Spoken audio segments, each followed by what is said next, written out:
नमस्कार, के न्यूज़ में आपका स्वागत है। मैं हूं जिग्नेश और गौर करें आज की खबरों पर। तो कोरोना महामारी के बीच भारत में दुनिया के सबसे बड़े टीकाकरण अभियान की शुरुआत हो गई है। प्रधानमंत्री नरेंद्र मोदी ने वीडियो कॉन्फ्रेंस के माध्यम से इसका शुभारंभ किया था। इस दौरान उन्होंने कहा कि वैक्सीन भारत को कोरोना के खिलाफ लड़ाई में निर्णायक जीत दिलाएगी। उन्होंने लोगों से वैक्सीन को लेकर अफवाहों से बचने की सलाह दी थी। तो साथ ही कहा कि कोरोना टीकाकरण की शुरुआत का मतलब यह नहीं है कि हम एहतियात बरतना छोड़ दें। हमें मास्क पहनने और शारीरिक दूरी का पालन करते रहना चाहिए। दवाई भी और कड़काई भी का मंत्र याद रखें। तो प्रधानमंत्री महामारी के मुश्किल दौर को याद करके भावुक हो गए थे। बता दें कि पहले चरण में 3 करोड़ स्वास्थ्य कर्मियों को वैक्सीन दी जाएगी। इस महीने की शुरुआत में 2 टीकों के इमरजेंसी इस्तेमाल को मंजूरी मिली है और इनमें से सीरम इंस्टीट्यूट और उसकी कोविडशील्ड और भारत बायोटेक की कोवैक्सीन शामिल है। तो कोविशील्ड को ऑक्सफर्ड एस्ट्राजेनेका ने विकसित की है और भारत में इसे सीरम इंस्टीट्यूट ने बनाई है। वही कोवैक्सीन पूरी तरह से स्वदेशी है। तो प्रधानमंत्री नरेंद्र मोदी ने अपने संबोधन की शुरुआत में कहा कि इन दिन का पूरे देश को बेसब्री से इंतजार था। कितने महीनों से देश के हर घर में बच्चे बूढ़े जवान सभी जुबान पर एक ही सवाल था कि वैक्सीन कब आएगी। अब वैक्सीन आ गई है, बहुत कम समय में आ भी गई। और उन्होंने कहा कि राष्ट्र कवि दिनकर ने कहा था कि मानव जब जोर लगाता है तो पत्थर भी पानी बन जाता है।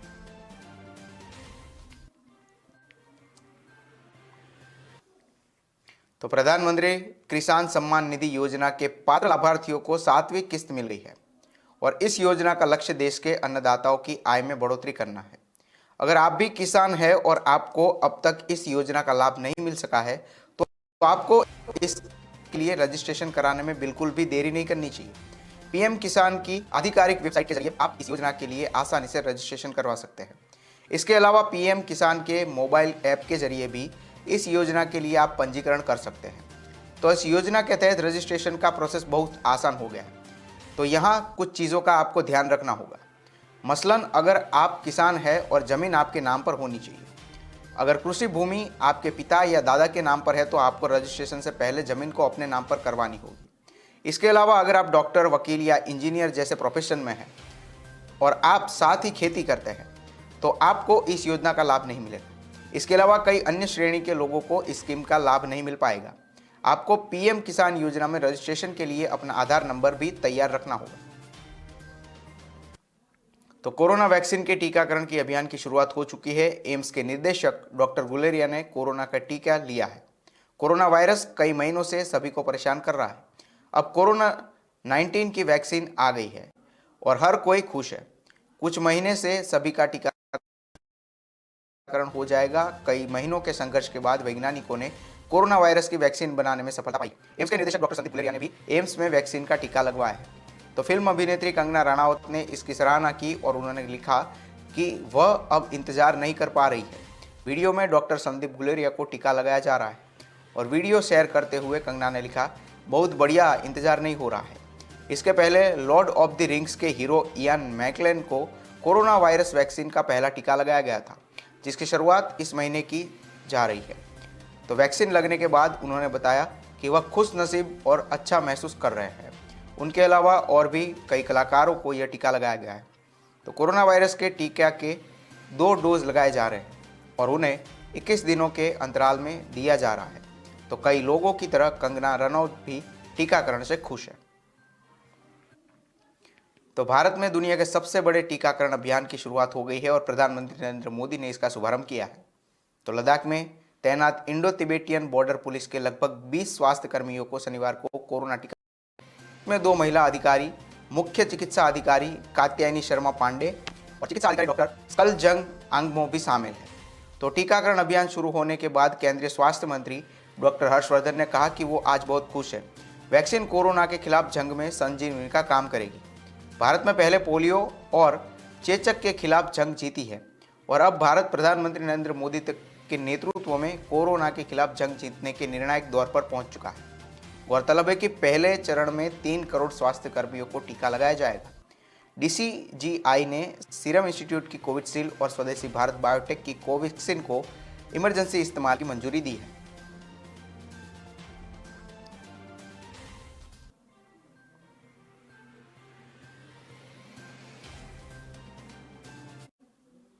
तो टेस्ला के भारत आने की कंफर्मेशन के बाद से ही इलेक्ट्रिक वाहनों की चर्चा तेज हो गई है। पिछले दिनों टेस्ला के साथ पार्टनरशिप में टाटा मोटर्स का नाम आया था। इस बीच हाल ही में टाटा मोटर्स इलेक्ट्रिक मोबिलिटी की तरफ से प्रवेश करने पर उसे बधाई देते हुए हिंदी गीत की कुछ लाइनें लिखी थी। टाटा ईवी विंग ने सोशल मीडिया पेज पर लिखा, आजकल तेरे मेरे प्यार के चर्चे हर अखबार में, सबको मालूम है और सबको खबर हो गई। हालांकि टाटा ईवी की तरफ से बाद में इस ट्वीट को डिलीट कर दिया गया। मीडिया रिपोर्ट्स के मुताबिक ये टाटा ईवी का वेरीफाइड अकाउंट नहीं है, लेकिन इसे टाटा मोटर्स ने फॉलो करता है। लेकिन इस ट्वीट के बाद टेस्ला के साथ अपनी रणनीतिक साझेदारी को लेकर अब टाटा मोटर्स ने सफाई देते हुए एक ट्वीट में स्पष्ट किया है कि टाटा मोटर्स ने बिजनेस के लिए रणनीतिक साझेदारी के बारे में कोई निर्णय नहीं लिया है और कंपनी इस तरह की अफवाहों को पूरी तरह खारिज करता है। तो गौरतलब है कि टेस्ला ने इस सप्ताह के शुरू में ही बेंगलुरु में रजिस्ट्रार ऑफ कंपनीज के साथ Tesla India Motors and energy private limited के रूप में पंजीकृत होने के बाद भारत में पदार्पण किया है। इससे पहले जैसे ही टेस्ला के साथ टाटा की साझेदारी की बातें सामने आई तो टाटा के शेयर्स में पिछले हफ्तों में मुकाबले करीब 20 से 25% तक तेज उछाल भी आया था। और टेस्ला भारत में और कई भी राज्यों में कार प्रोडक्शन के लिए जगहों की तलाश कर रहा है। वहीं कर्नाटक सरकार ने तुमकुर में टेस्ला को भी भूमि देने की पेशकश की है, जो बेंगलुरु शहर के बाहरी इलाके में स्थित है, ताकि वहां कंपनी कार प्रोडक्शन के लिए सुविधा प्रस्तापित कर सके।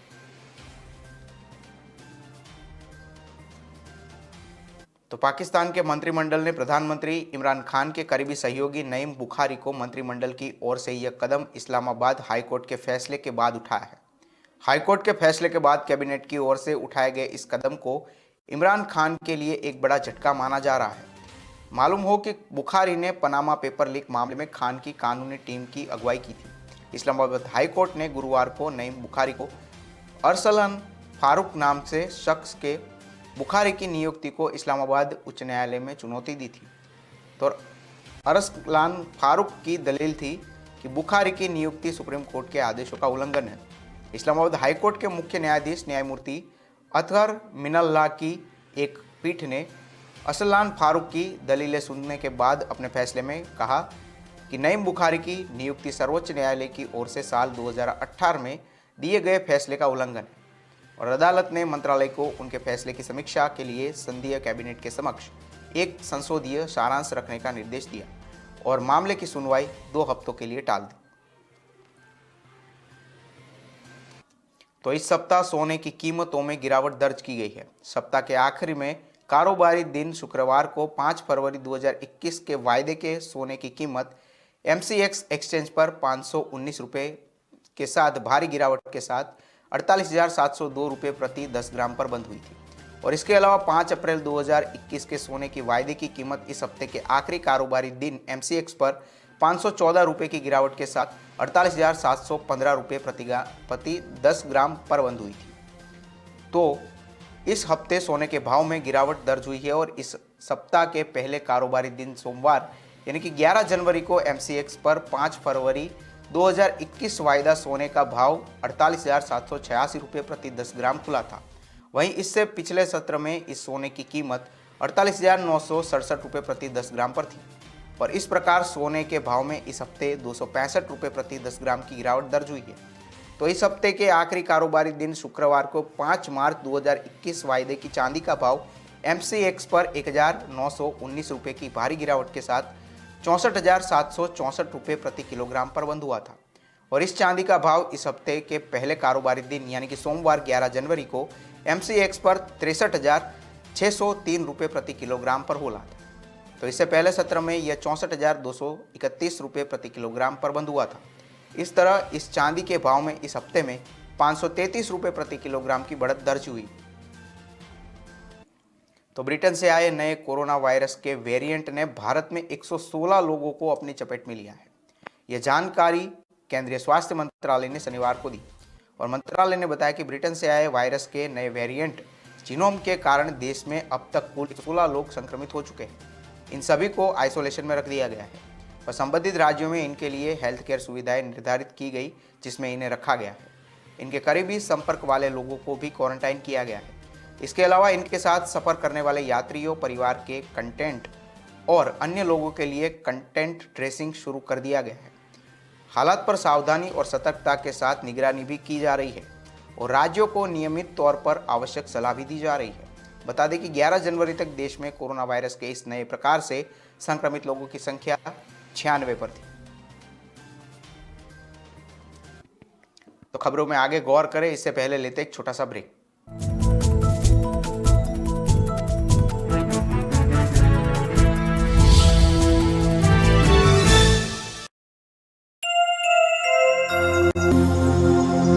Australian Premium Soap. As most of us don't realize, electricity is privilege. At APS, we strive to live up to our motto and always work hard towards becoming a bright alternative. We have trained manpower to assist for all kind of requirement of the customers and to attend any queries by the customer. We have strong after-sales service for the customer satisfaction.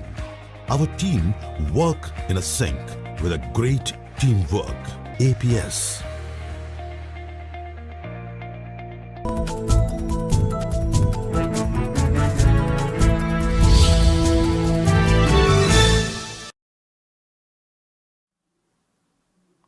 Break के बाद आपका स्वागत है। अब आगे की खबरों पर गौर करें। तो केंद्रीय गृह मंत्री अमित शाह आज कर्नाटक के दौरे पर थे। यहां उन्होंने शिवमोगा में Bhadravati rapid action force centre का शिलान्यास किया। देश भर में कोरोना टीकाकरण को लेकर उन्होंने कहा कि भारत में कोरोना के खिलाफ विजय पा ली है। केंद्रीय रिजर्व पुलिस फोर्स के कार्यक्रम में शामिल होते हुए उन्होंने कहा कि आज मेरे लिए बहुत खुशी की बात है कि सीआरपीएफ के रैपिड एक्शन फोर्स की 97वीं बटालियन का यहाँ शिलान्यास किया गया है। 230 करोड़ की लागत से यहाँ निर्माण कार्य होगा। प्रशासनिक भवन, निवास केंद्र, अस्पताल, केंद्रीय स्कूल और खेल कूद के स्टेडियम यहाँ पर खुलने जा रहे हैं। इसके साथ ही उन्होंने कहा कि देश भर में आज कोरोना के टीकाकरण का कार्य शुरू हो गया है। विश्व में कोरोना के सबसे कम प्रतिशत मौतें भारत में हुई और सबसे ज़्यादा लोग ठीक होकर अपने परिवार के पास लौटे। कोरोना के खिलाफ भारत ने विजय पा ली। तो किसान संगठन भारतीय किसान यूनियन लोक शक्ति ने सुप्रीम कोर्ट से गुजारिश की है कि 3 विवादास्पद कृषि कानूनों पर जारी गतिरोध को खत्म करने के लिए बनाई गई समिति से बाकी 3 सदस्यों को भी हटा दिया जाए। लोगों को उसमें रखा जाए जो परस्पर सौहार्द के आधार पर समाधान का रास्ता तलाश सके। किसान संगठन ने कहा कि 4 सदस्यीय समिति में जिन लोगों को रखा गया है उन्होंने नए कानूनों का समर्थन किया है।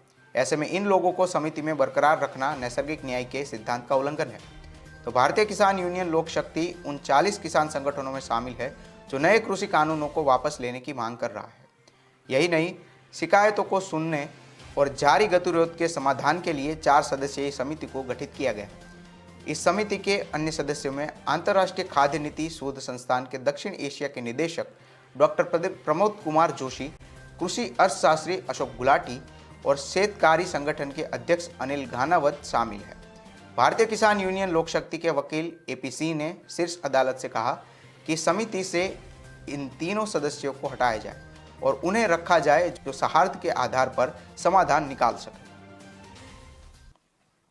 तो चीन द्वारा गुलाम कश्मीर में सड़क बनाए जाने पर हिंसा भड़क उठी है और इस दौरान न केवल लोगों ने पुलिस पर पथराव किया बल्कि एक चेक पोस्ट को भी आग के हवाले कर दिया। दरअसल तोपखाने और सैन्य कर्मियों को क्षेत्र में स्थान देने के लिए बीजिंग यारकंद से गुलाम कश्मीर तक 33 किलोमीटर की सड़क बना रहा है। इसको लेकर यहाँ के लोग विरोध कर रहे हैं। मीडिया को दिए गए साक्षात्कार में नागरिक अधिकार कार्यकर्ता अमजद अयूब मिर्जा ने कहा कि वर्तमान परिस्थितियों को देखें तो गुलाम कश्मीर पाकिस्तान के हाथ से निकल चुका है। पीपल्स लिबरेशन आर्मी द्वारा बनाई जा रही सड़क को लेकर यहाँ के लोग काफ़ी नाराज हैं। 13 जनवरी से यहाँ हड़ताल चल रही है और शुक्रवार को हुआ विरोध प्रदर्शन उसी हड़ताल का एक हिस्सा था। 1 महीने में यह दूसरी बार हुआ है जब हड़ताल के विरोध प्रदर्शन के हिंसक हो रहा है। अब की बार यह ज्यादा व्यापक है और पुलिस के नियंत्रण से बाहर है। तो रूसी सरकार ने कहा है कि मॉस्को और कई देशों की राजधानियों के बीच उड़ानें महामारी के शुरुआत के हफ्तों में निलंबित कर दी गई है और फिनलैंड, वियतनाम, भारत और कतार की उड़ानें 27 जनवरी से फिर से शुरू हुई। तो इसमें महामारी के मानदंडों को पूरा करना होगा। ज्ञात हो कि कोरोना के मामले बढ़ने और नए स्ट्रेन के मामले सामने आने के बाद उड़ानें रद्द कर दी गई थी। सरकार की कोरोना मुख्यालय की एक बैठक के बाद साझा किए गए एक बयान में कहा था कि 4 देशों में प्रति पखवाड़े प्रति व्यक्ति 40 से कम नए मामले देखे जा रहे और उसके बाद यह कदम उठाया गया था।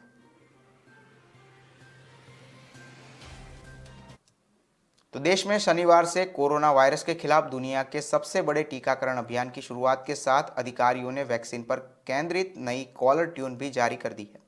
इसमें एक महिला की आवाज है, जबकि पिछली कॉलर ट्यून में महानायक अमिताभ बच्चन की आवाज थी।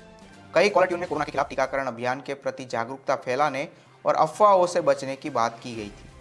तो अमिताभ बच्चन की जगह वीओ आर्टिस्ट जसलीन भल्ला की आवाज में जारी नई कॉलर ट्यून में कोविड-19 टीकाकरण अभियान के बारे में अफवाहों से बचने का संदेश है। कॉलर ट्यून कहती है कि नया साल कोविड-19 की वैक्सीन के रूप में नई आशा की किरण लेकर आया है।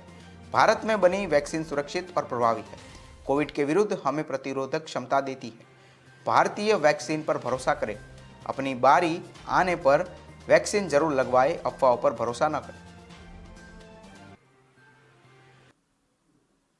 पूर्व केंद्रीय वित्त मंत्री और कांग्रेस के वरिष्ठ नेता पी चिदंबरम ने कृषि कानूनों को लेकर केंद्र सरकार पर निशाना साधा है। चिदंबरम ने कहा कि सरकार को अपनी गलती स्वीकार कर लेनी चाहिए। उन्होंने आरोप लगाया है कि इन कानूनों पर सरकार ने किसी से भी सलाह नहीं ली थी, खासकर राज्य सरकारों से कोई बात नहीं की थी। तो चिदंबरम ने कहा कि सरकार और किसान संगठनों के बीच वार्ता विफल रही है। इसके लिए सरकार को ही दोषी ठहराया जाना चाहिए, क्योंकि झूठ का पर्दाफाश होने के बाद भी सरकार इन कानूनों को निरस्त नहीं करना चाहती। गौरतलब है कि चिदंबरम का बयान सरकार और किसानों के बीच 9वें दौर की बातचीत बिना किसी समाधान के समाप्त होने के एक दिन बाद आया है। तो कांग्रेस नेता ने कहा कि मौजूदा गतिरोध को समाप्त करने का एकमात्र तरीका यह है कि सरकार अपनी गलती स्वीकार करे और नए तरीके से शुरुआत करे। सच्चाई यह भी है कि किसी से भी सलाह नहीं ली गई थी, विशेष रूप से राज्य सरकारों से परामर्श नहीं किया गया था। तो गतिरोध से बाहर निकलने का एकमात्र तरीका सरकार को अपनी गलती स्वीकार कर लेनी चाहिए और नए सिरे से बात शुरू करनी चाहिए। तो जो बाइडेन 20 जनवरी 2021 को अमेरिका के राष्ट्रपति पद की शपथ लेंगे, लेकिन शपथ से पहले बाइडेन के बारे में कई नई जानकारी सामने आ रही है और अमेरिकी मीडिया में इसकी काफ़ी चर्चा हो रही है। इन्हीं चर्चाओं में एक है बाइडेन के खानदान का भारतीय कनेक्शन। तो असल में 2013 के एक भाषण में बाइडेन ने खुद दावा किया था कि उनके परिवार का भारत से कनेक्शन रहा है। तो रिपोर्ट के मुताबिक अपने भाषण में बाइडेन ने कहा था कि 1970 के दशक में मुझे मुंबई से बाइडेन का पत्र मिला था। उन्होंने लिखा था कि हमारा एक दूसरे से कनेक्शन। तो बाइडेन ने बताया था कि मुंबई से भेजे गए पत्र में उस व्यक्ति ने संकेत दिया था कि हमारे पूर्वज ईस्ट इंडिया ट्रेडिंग कंपनी के लिए काम करते थे। बाद में बाइडेन ने उस व्यक्ति का नाम जॉर्ज बाइडेन बताया था। तो हालांकि मीडिया रिपोर्ट में यह कहा गया था कि ऐसे किसी व्यक्ति का नाम रिकॉर्ड में नहीं मिला है। तो वहीं लंदन के किंग्स कॉलेज में वॉर स्टडीज़ के विजिटिंग प्रोफेसर टिम वेलेसी ने विल्से कहते हैं कि इस बात की अधिक संभावना है कि बाइडेन का कनेक्शन क्रिस्टोफर बाइडेन से हो, जो इस इंडिया कंपनी के लिए काम करते हो। तो अमेरिका की अगली उपराष्ट्रपति कमला हैरिस के परिवार का भी भारत से कनेक्शन है। कमला हैरिस की मां का जन्म भारत के चेन्नई में हुआ था। तो इसमें दिलचस्प बात यह है कि क्रिस्टोफर बाइडेन भी चेन्नई में रहते थे और उनकी मृत्यु 1898 में चेन्नई में ही हुई थी। तो रिपोर्ट के मुताबिक बाइडेन के संभावित भारतीय रिश्तेदार और हैरिस के पूर्वजों के बीच एक खास अंतर हो सकता है, क्योंकि कमला हैरिस अपने दादा के बारे में बता चुकी है कि वे भारत के स्वतंत्रता सेनानी थे। वहीं बाइडेन के संभावित पूर्वज क्रिस्टोफर बाइडेन ब्रिटिश शासकों में साथ थे। तो फिलहाल खबरों में बस इतना ही। ज़्यादा जानकारी के लिए जुड़े रहिए के न्यूज़ के साथ। नमस्कार।